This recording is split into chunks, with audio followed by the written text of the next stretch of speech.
Chapter 15. Eret is waiting for them when they return to the cabin.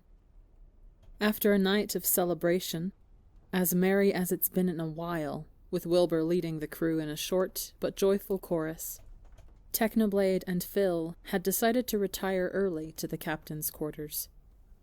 Though their bond had been clumsily mended, there's still a lot to talk about, and Technoblade finds himself exhaling weakly in relief when Phil closes the door carefully shut behind him. His friend is smiling fondly, waving a cheery goodbye to whatever crewmates still linger outside, and his voice is light and friendly as he speaks. "Right, that went pretty well, I think. How about a drink, Techno? Gods know we could both use fucking shit." He turns and finds himself staring directly into the clouded, milky white eyes of Eret.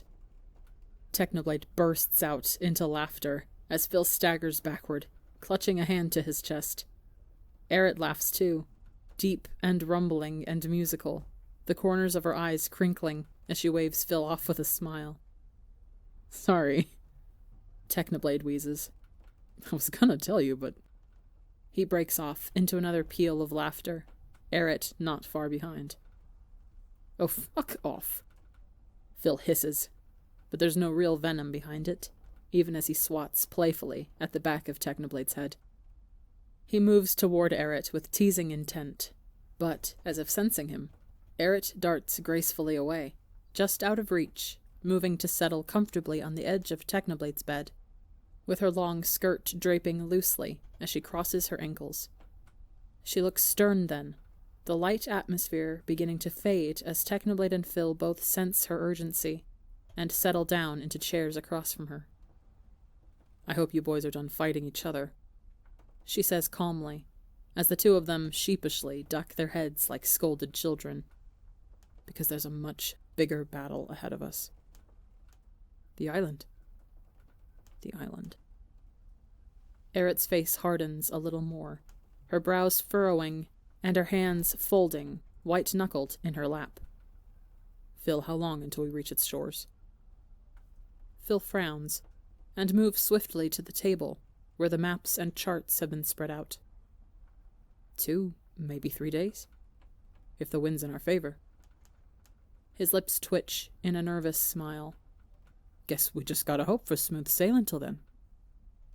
His stress is evident, his shoulders hunched, his breathing a little shaky as he trails his finger along the dotted coastline in search of the one island that truly matters.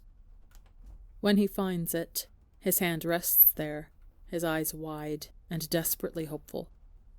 His voice is more of a whisper when he next speaks, quiet and almost breathless. "It's so close, mate. We're so close." Technoblade grins, kicking up his feet to cross at his knees. "You're almost free of it, Phil. Just a little longer." And then he makes the mistake of looking sideways, of glancing in the direction of their other companion, and Eret looks solemn. Technoblade's heart sinks. "It's not going to be that easy, is it?" Technoblade reluctantly questions. Phil's expression falls as he hears him, turning to face Eret with a questioning look. Eret takes a moment to respond, her hands still folded carefully as she raises them up to her mouth in thought. "I don't know," she responds, and for the first time, Technoblade sees genuine confusion on her face. That, in and of itself, is unsettling, but paired with the confession, "It's not over yet," Technoblade murmurs, and it's less of a question that he intends. Beside him, Phil makes a sharp noise of protest, his head jerking to stare accusingly at him, though he looks more fearful than anything. "You're joking," Phil says, in a quiet, rasping voice. "We've come this far. We're so close." "Phil." Technoblade interjects softly, but his friend shakes his head, cutting him off. "No," Phil says firmly. "I can't believe that. I can't. I have to believe it's almost over. I can't keep running around in circles like this. That's not... It's almost over." Phil's tone leaves little room for argument. I have to keep telling myself that. Otherwise He bites back a curse, looking away from them, his fists white-knuckled as he clenches them at his side. I don't know what I'll do. Phil, we're gonna put that damned locket back where it belongs once and for all. Phil hisses, a wobbly smile plastered across his lips. We're gonna put it back, and we're gonna break the curse. No more accidents. No more death. And then he's moving, slipping toward the door with none of his usual poise, more of a panicked flight than a graceful departure. Phil, hang on. Phil pauses at the door, one hand on the trim. I just need some time alone, mate. Phil murmurs. I just need to think. And Technoblade hesitates. A part of him wants to go along with his friend, to keep him company even if he argues against it. And another part of him understands in some awful way. He knows what it's like to have the world turned beneath his feet. He knows what it feels like to be desperately grasping at straws. He knows how terrible it is to be alone at those times, how much he would rather have had someone to lean on. But he also knows Phil, and Phil isn't him. They're so vastly different in so many ways. Phil's always been a more solitary man than him, always one to take space when he needs it. And so Technoblade forces himself to trust, to have faith in his friend. He knows Phil won't run away from him again. Okay. He agrees quietly. But if you need to talk, if you need anything, I'll come find you. Phil finishes. They share a long look, and then Phil nods and slips through the door, leaving Technoblade and Eret alone in the silence. That went well, he says dryly. Eret hums. He's scared, she says, and desperate. Could have guessed that. Eret laughs and waggles her empty hands. As could I. And then her smile falters, that serious expression returning once more. Do you really think it's going to be that bad? Technoblade questions. I don't know, she repeats. But you always know. Not always, she answers. Sometimes there are things concealed from my eyes. Sometimes the whispers in my ears go quiet. Sometimes there are things that fate decides to leave as just that. Fate. I've learned to trust even that which I cannot see. And she turns her cloudy gaze toward Technoblade, her smile returning. Sometimes, blind trust is all we have. The ship is oddly quiet in the mornings. Although Technoblade is usually at his side, the man has opted to rest up after a long week of fighting, in more ways than one. Phil, on the other hand, had spent his night restless in bed, staring up at the ceiling as the boat steadily rocked, unable to find solace from his racing thoughts. With the day of their journey's end rapidly approaching, there had been little else on his mind but the curse and its end. The thought of finally being free is enough to make him nervous and excited and fearful all at once, leaving his head spinning and his heart racing, and his body thoroughly unable to sleep. And so he's awake, out on the deck, staring out at the waters. Alone.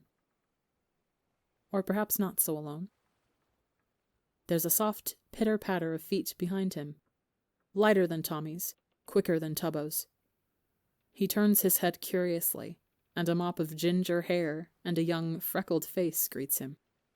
It's the boy who washed up with Wilbur, the one who'd held his hand until he'd woken up, the one he's yet to have spoken to in all of the chaos, the one who, somehow, is apparently his grandson, in some odd twist of fate, and the one who's now staring at him with wide, tentative eyes, and his hands clasped carefully in front of them.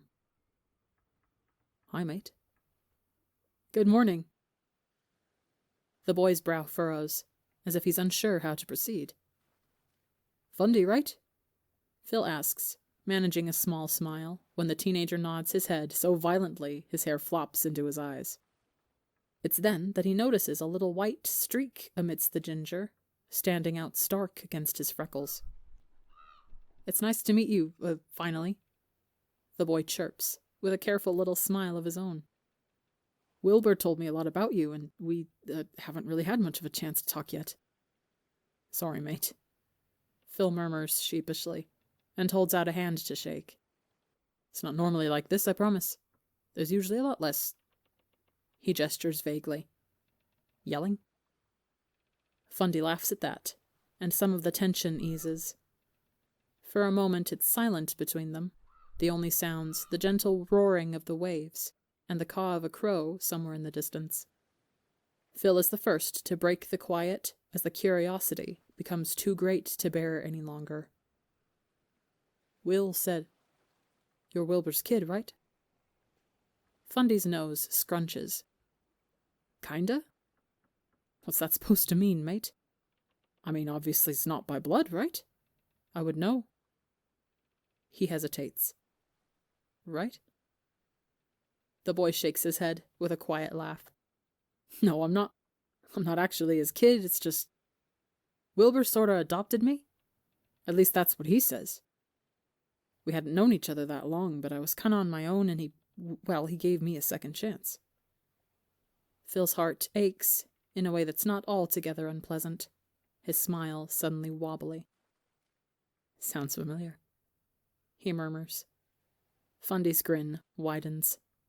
Yeah, he says, brighter this time. Wilbur's pretty great. I didn't think I really needed a dad, but he's always calling me his son and it just kinda caught on. His freckled nose scrunches as his brow furrows in thought. Which sorta makes you my grandpa, doesn't it? Mate. Phil wheezes, taken aback. I'm not old enough to be anyone's grandparent. Yeah, but it's the principle of the matter, right? Fundy's eyes glitter with something bright and teasing. If he's my dad, then you have to be my grandpa. No takebacks. Oh, you little shit. Phil laughs, reaching forward to ruffle the teenager's curly ginger hair. Fundy leans into the touch, his gaze softening just a little. I'm glad you're okay, he admits quietly, after a moment. I didn't really get a chance to meet you before you fell, and, well, we're family. Wilbur always told all these stories about you, but I never thought I'd actually get a chance to meet you. Phil's chest flickers with an unexpected warmth. Will told stories about me? Yeah. Fundy chirps, and if he had a tail, it'd be positively wagging as he leans forward. He told me all about your adventures and what you were like as a captain. He told me all about how you once stole a crown right from underneath a queen's nose, and how you once even fought Captain Squidkid. His eyes are round with childish curiosity, his lips pouting in a silent plea. Was it true? Did you really fight Squidkid? Phil laughs, shaking his head warily. I did, mate. His heart is warmed by the news. Even in their separation, Wilbur hadn't forgotten about him, just as he hadn't forgotten about his son. He's glad to hear that Will still thought the very best of him, even despite what he did. It eases some of the pain in his chest, and makes his chest flicker with the faintest warmth of nostalgia, because he remembers telling some of those very same tales to Wilbur, remembers experiencing some of them with his son at his side. And despite it all, Wilbur had still looked on them with fondness, had still thought of him as someone treasured enough to tell stories of to his own son. He pulls himself free of his thoughts to see Fundy looking speculatively at him, his brow furrowed, as though he just asked a question and Phil had been too absent to catch it. Come again? He asks weakly, with a guilty smile. Thankfully, Fundy doesn't seem to mind, although his expression remains oddly solemn, considering how boisterous he'd been around the ship in the last few days. It's oddly off-putting. Luckily for him, Fundy doesn't let him ponder this any further, cutting his misery short and instead ripping the metaphorical bandage right off. Phil? Fundy starts, his head tilting curiously to the side. Why aren't you captain anymore? Oh. He supposes he has to confront it at some point, but he never expected it to be so soon, or so personal. He takes a long moment to steady himself, his fingers white-knuckled on the railing, directing his gaze anywhere but at the childish face that looks at him with nothing but curiosity. With Technoblade, or Wilbur, they'd know. They'd understand why, even if not fully, and it would make the conversation a lot easier to bear. Here he's opening up his heart to a kid he barely knows, and he's not quite sure if he's ready for that step.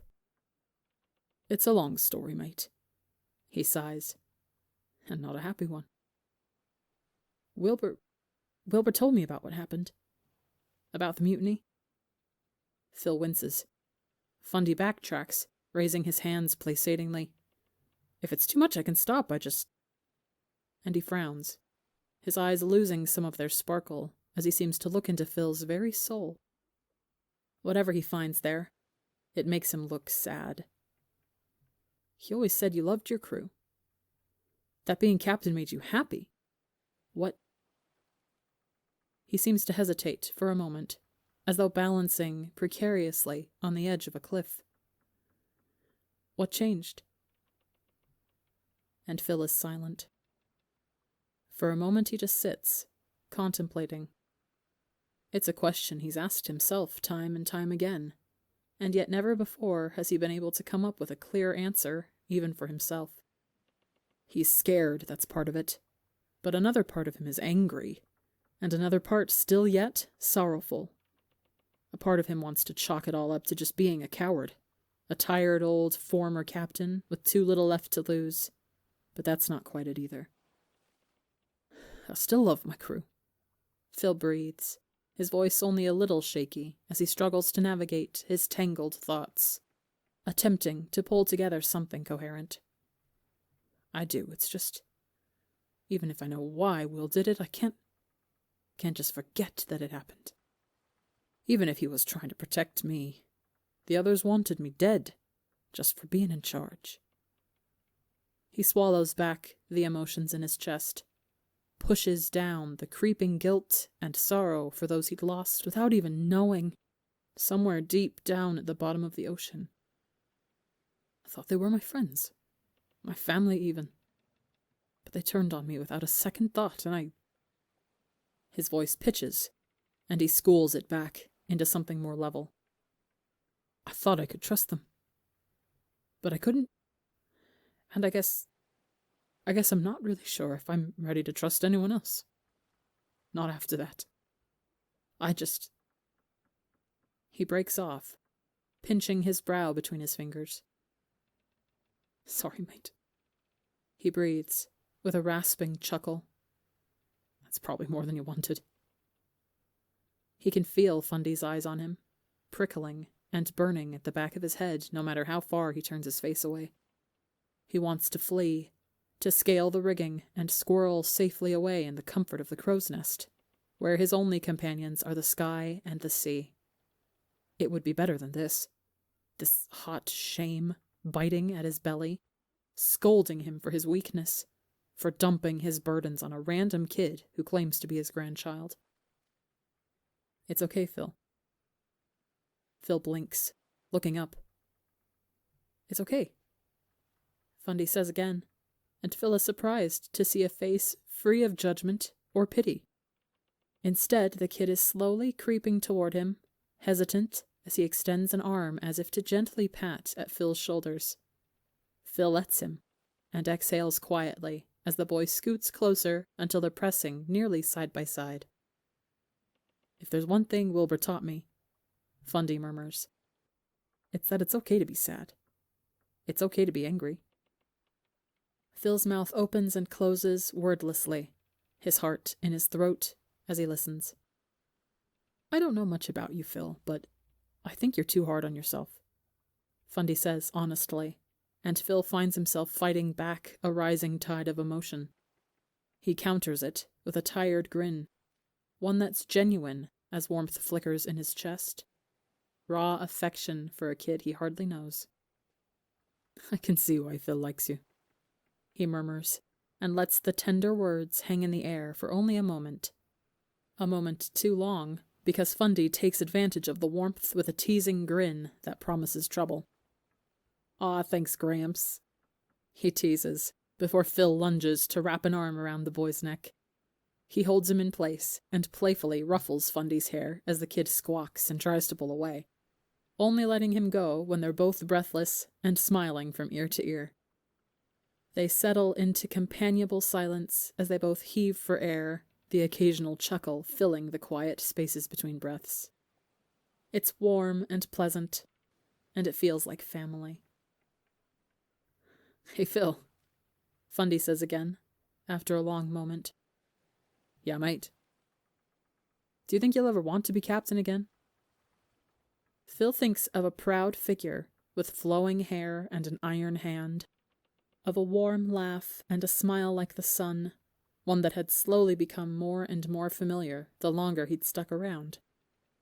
He thinks of his own time as a captain, and the joy he'd felt, now dulled by a pain he won't ever forget.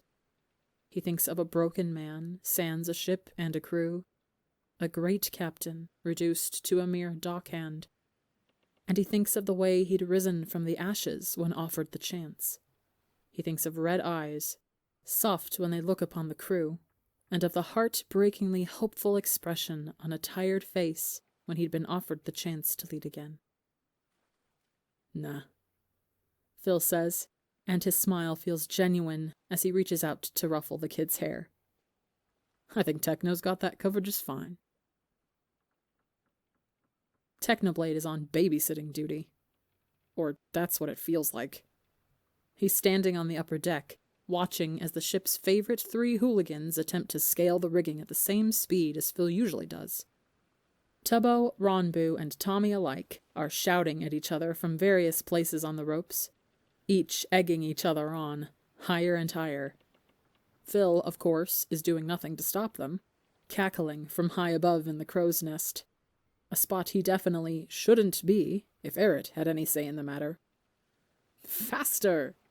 Phil cries, grinning as though he hadn't just fallen from that height scarcely more than a week prior. "Come on, you can do better than that." "Phil," Technoblade groans. "The last thing we need is any more accidents. Quit encouraging them."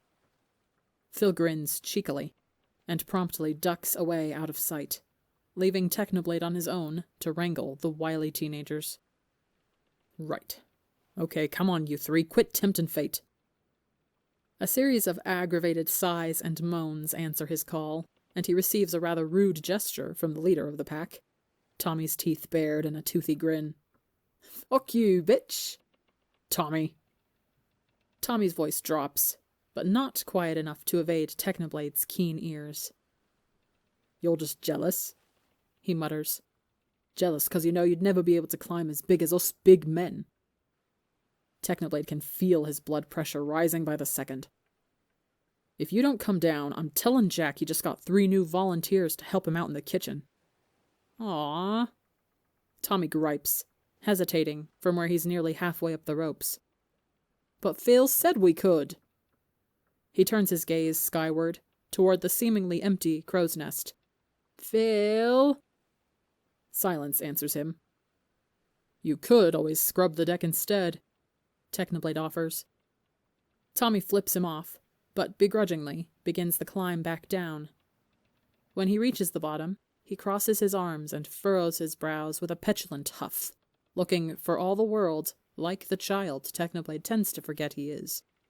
He opens his mouth to crack a joke, but his words die in his throat when he catches the stiffness of Tommy's shoulders and the way his gaze darts away to avoid him.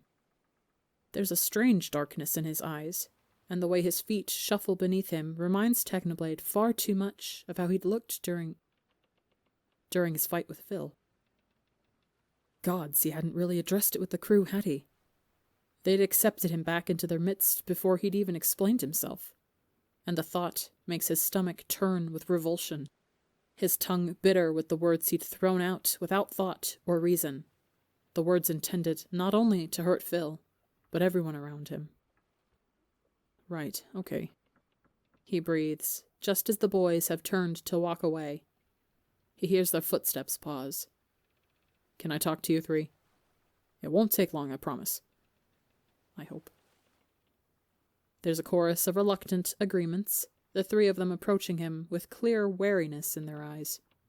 He hates how it makes his heart ache. Hates how visible the distance has gotten between them. Weeks ago, these three had looked up to him, had prided themselves in having him as a captain, and yet now here they are, none of them even willing to look him in the eye after the things he'd said. Look, he says, once he has their attention. Ronbu shifts uncomfortably, his hands clasped behind his back, eyes darting to and fro. Tubbo doesn't meet his gaze. Not that he'd know, with the way the boy's hair covers his eyes. Tommy's just quiet, one eyebrow raised, his arms folded and his lip threatening to curl. I know I said some pretty awful stuff back there when Phil and I were fighting, and I know you three heard a lot of it. I just want you to know that I didn't mean it. Not any of it. I said a lot I shouldn't have, and you were a dick, mate. Tommy says bluntly. Just admit it. Yeah. Technoblade admits, weakly. I was. Say it. He fumbles for a moment, glancing around him for any prying ears. I may have been, just a bit of a dick. Ha! Tommy's celebratory shout echoes loudly across the open water. He admits it. The blade admits it. Ronbu and Tubbo are laughing now too, loud and cackling and bright, holding on to one another as if they've just heard the greatest joke. Technoblade blinks. Huh? They just laugh harder. Gods, you should see the look on your face. Tubbo wheezes. It's just too good, boss man. You're telling me... Technoblade can practically feel the gears in his head turning as he scrutinizes his devious crewmates. You're telling me all this was to get me to say that? Yeah. Ronbu mumbles sheepishly, scratching at the back of his head. It was kind of Tommy's idea. Tubbo and I just went along with it. So you're not. Technoblade blinks again. Let me get this straight. You're not actually upset with me? Maybe a little. Tubbo replies, his lips twitching as he fights back a grin. But I'm not gonna lie, you kinda just made up for it with that. Tommy, red-faced, can only nod as he tries to catch his breath. Sorry, Ronbu murmurs, awkwardly patting Technoblade on the shoulder. Once these two are set on something, it's kinda hard to get them to stop. And then he laughs. It was pretty funny, though. It was fucking hilarious. Tommy snorts, straightening to reveal teary blue eyes and a heaving chest, still struggling to catch his breath. He tugs at his bandana, waving a hand in front of his face as if to cool down. Holy shit, man, thank you. Truly, you have just made my entire day. Technoblade manages a small smile, torn between annoyance and affection, as Tommy continues gloating, preening like a bird, repeating Technoblade's words over and over as if to commit them to memory. So, we're cool? Tommy grins. Yeah, we're cool. Technoblade sighs in relief, but Tommy's hand on his shoulder stops him before he can turn to walk away. Make Phil cry again, though, and I'll tell the whole fucking crew you cuddle with your pet bird. It's early evening when Phil and Technoblade retire to the captain's quarters together, a bottle of rum split between them, and soft laughter filling the air. They're not far from their destination, and so they spend the few moments left of their journey together. Phil is once more telling the story of one of his greatest battles, and though Technoblade's heard it at least twice before, he can't help but smile and chuckle along, savoring the way his friend's face crinkles with genuine happiness and mirth, as he speaks of sword fights and successful thievery. After today, we'll have just one more story to tell, Phil says, and Technoblade finds himself grinning broadly despite his earlier reservations. A fucking mess of a story, mind you. Yeah, Technoblade bemoans playfully. Might want to leave out some of the last couple days. Nobody'll want to hear about the two of us fighting like a couple of children. Phil snorts into his drink. Gods, I still can't believe that happened.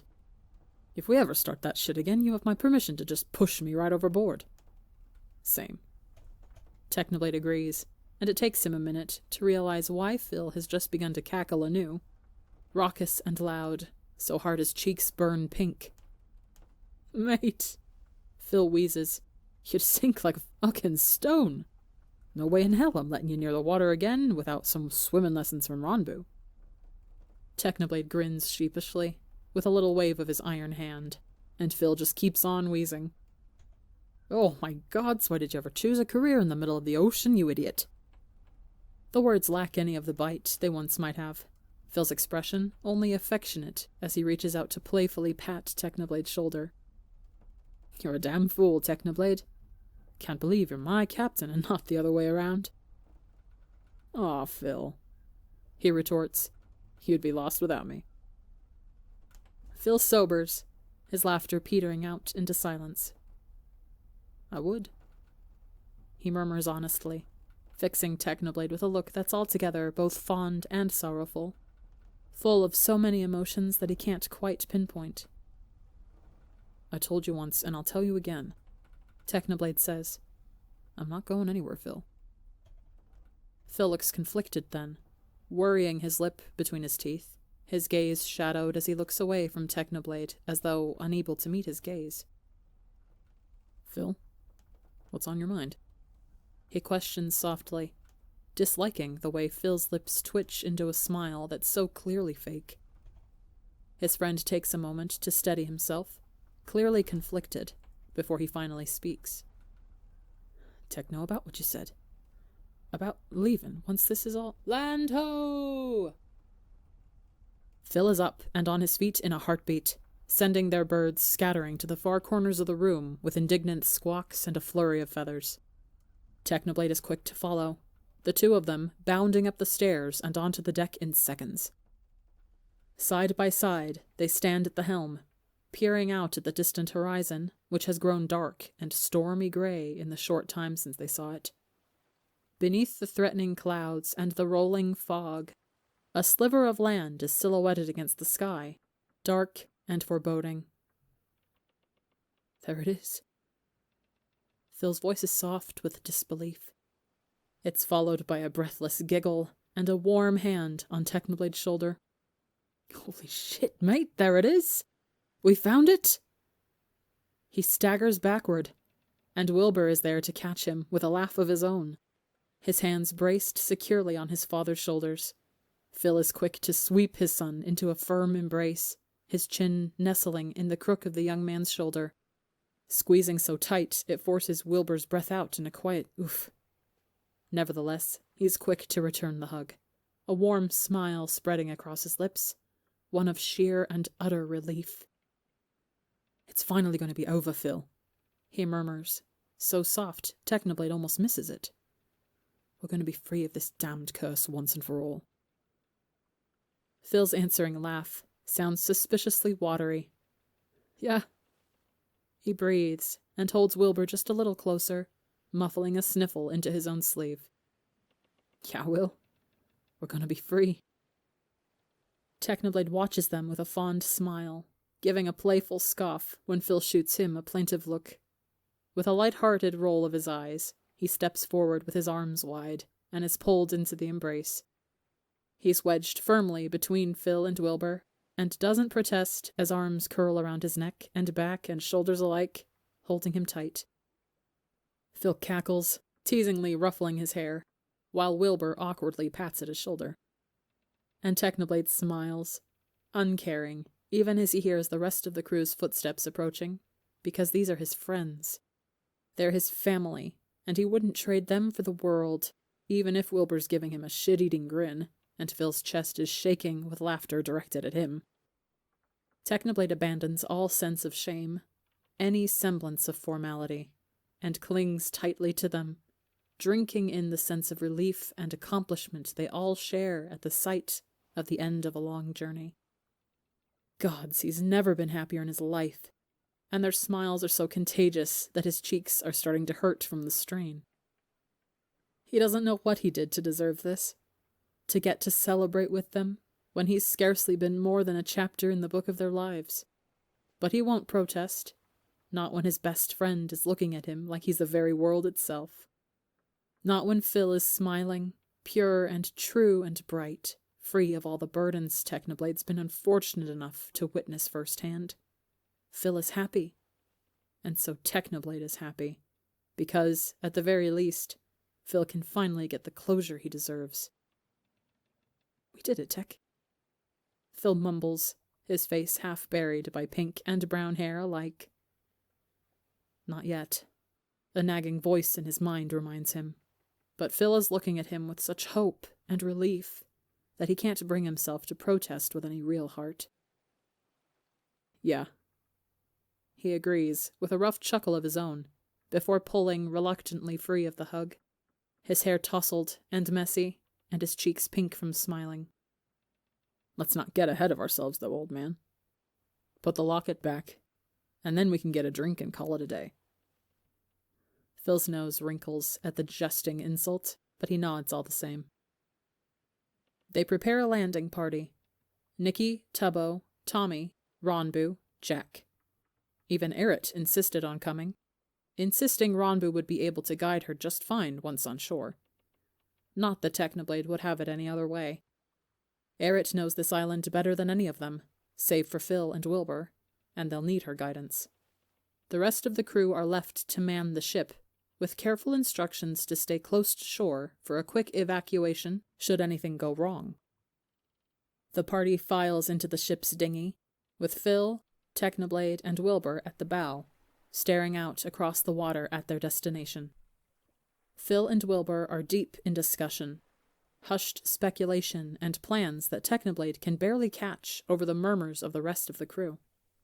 Just behind him, Aerith is silent, but her hand reaches for his own, and he's quick to oblige. She hums as she takes it, and he watches her expression carefully, feeling suddenly very young and very vulnerable as he allows her to peer once more into his soul. "Have heart, Technoblade," she murmurs after a moment. "You're stronger than you know. No matter what we face, have faith in yourself." And she smiles, and those around you. The journey is short, though made precarious by the fog. It seems to rise from the very island itself, making it difficult to see more than a few feet in front of the ship's bow. The rapidly darkening sky is lit only by the flickering flames held in their lanterns, and it does little to cut through the creeping chill in the air. The crew has fallen silent, scarcely a whispered word passed between them as they peer through the mist, searching for any sign of land. For a moment, Technoblade fears they may never find it, that they might be swept up in the fog, lost and forgotten. And then, like the water around their hull, the fog seems to part. "We're here," Phil breathes, but his voice is not one of hope, but of horror. The sight before them sends shivers down Technoblade's spine. Once golden shores now glow an eerie white beneath the dense fog that rolls across the waters, threatening to drown them beneath its cold weight. No bird song greets them, nor the sparkle of pearls or jewels. There's no land in sight, only broken fragments of alabaster, the air permeated by a heavy, nauseating silence. As the bow of their dinghy scrapes up against shore, it's accompanied by a sickening crunch that makes Technoblade's teeth clench and his stomach roil. This is no island of gold. It's an island of bone.